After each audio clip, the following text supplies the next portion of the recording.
Et donc voici la dernière partie donc dans le système cardiovasculaire, c'est les médicaments qu'on dit hypolipidémiants, donc pour diminuer le taux de cholestérol dans le sang. Donc d'abord, il faut savoir que le cholestérol est indispensable pour nos cellules, par exemple, pour la composition des cellules. Donc il faut bien se dire qu'il ne faut pas limiter tout l'apport de cholestérol, c'est quelque chose qui est indispensable. Le foie, d'ailleurs, produit une synthèse endogène de cholestérol, donc il produit lui-même du cholestérol parce que c'est quelque chose qui est nécessaire pour notre organisme. Mais il faut distinguer deux types de cholestérol. Donc il y a ce qu'on appelle le HDL cholestérol ou bon cholestérol, parce que lui, il va nettoyer les artères et donc limiter l'apparition de plaques d'athérome, de plaques de lipides. Et au contraire, les LDL, enfin le LDL cholestérol qui est dit mauvais cholestérol, lui, il augmente le risque de formation de plaques de lipides qu'on appelle athérome. Et si vous vous souvenez, on avait vu tout au début du cours que ça pouvait donc engendrer ce qu'on appelle l'athérosclérose, qui est donc un risque cardiovasculaire, puisque s'il y a de l'athérosclérose, il peut y avoir développement d'angine de poitrine, voire un infarctus. Donc, pour traitement, d'abord, on essaye d'instaurer les mesures hygiénodététiques. Parfois, c'est suffisant. Et si ce n'est pas suffisant, alors à ce moment-là, on y associe les médicaments hypolipidémiants. Donc les mesures hygiénodététiques, c'est toujours la même chose au niveau cardiovasculaire, c'est faire du sport, c'est diminuer la consommation d'alcool, éviter le tabac qui est très mauvais au niveau cardiovasculaire. Au niveau alimentaire, c'est ce qu'on avait vu en diététique, donc c'est aller justement vers tout ce qui est bon acide gras et limiter les acides gras saturés. Donc on avait vu encore au début du cours plutôt utiliser, je sais pas moi, des huiles végétales pour cuire, des petites choses comme ça, des petits changements comme ça pour limiter l'apport de mauvais acides gras et donc limiter l'apparition de mauvais cholestérol.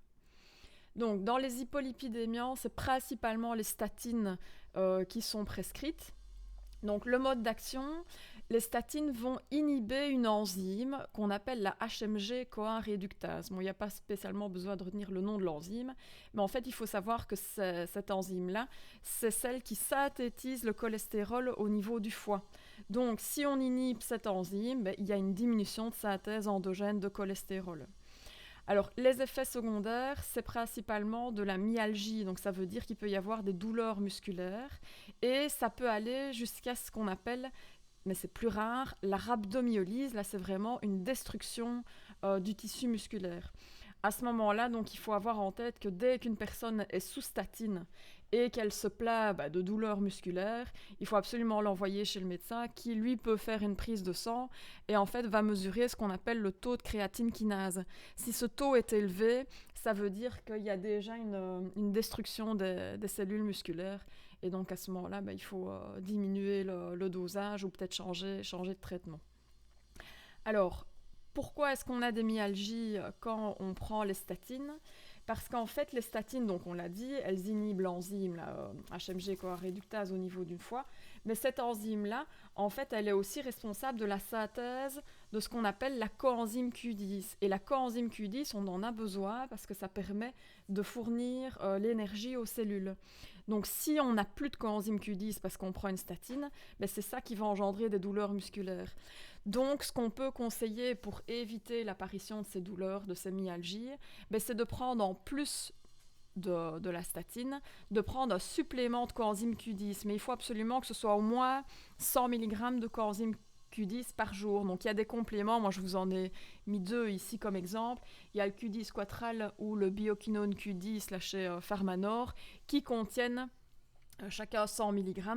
Donc le Pharmanor ici il est mis ici, donc Q10 100 mg, c'est une gélule par jour. Et ici, le Q10 Quattral, en fait, il y a des gélules de deux couleurs. Il y en a une qui contient 100 mg de Q10 et l'autre, c'est d'autres composants. Donc, on prend deux gélules par jour. Et donc, avec ça, ça permettrait de diminuer le risque d'apparition de myalgie. Ça, ce sont des compléments qui sont en vente libre. Alors, au niveau des interactions, c'est principalement avec les fibrates, donc qui est une autre classe de médicaments hypolipidémiants. Pourquoi? Parce que on pense qu'ils ont les fibrates ont le même mode d'action que les statines, donc aurait aussi comme effet secondaire myalgie. Donc mettre les deux ensemble, on augmenterait le risque d'avoir des douleurs musculaires. Alors, posologie pour les statines.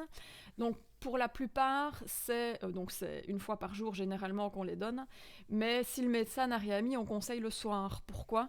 Parce que la synthèse endogène du cholestérol par le foie se fait la nuit.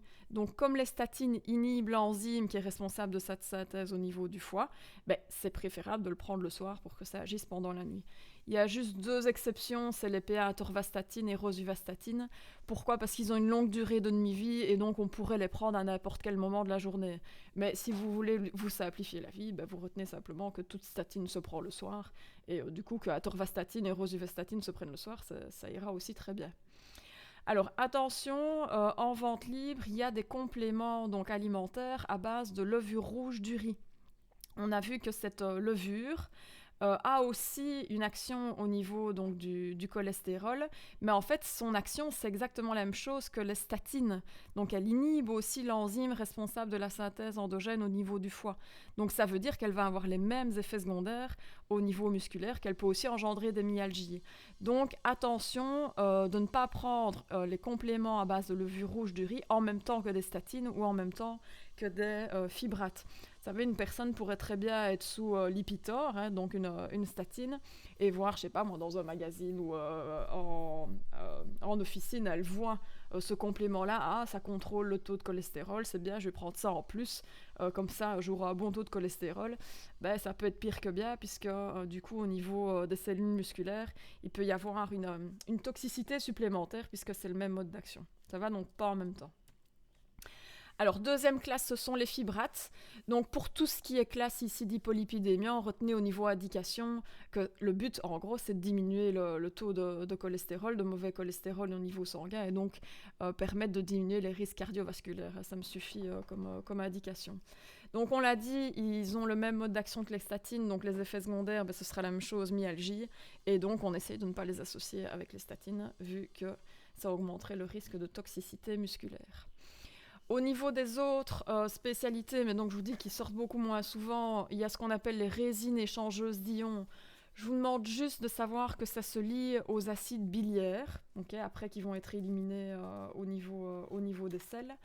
Et donc du coup, moi ce que je veux que vous reteniez avec ça, c'est que si quelqu'un est sous résine échangeuse d'ions, c'est qu'il faut faire attention à la prise d'autres médicaments qui pourraient se lier à ces résines et donc ne pas être absorbés, être éliminés et ne pas fonctionner. Donc c'est pour ça qu'on les prend toujours à distance d'autres médicaments. Moi c'est surtout ça que je veux que vous reteniez à ce niveau-là.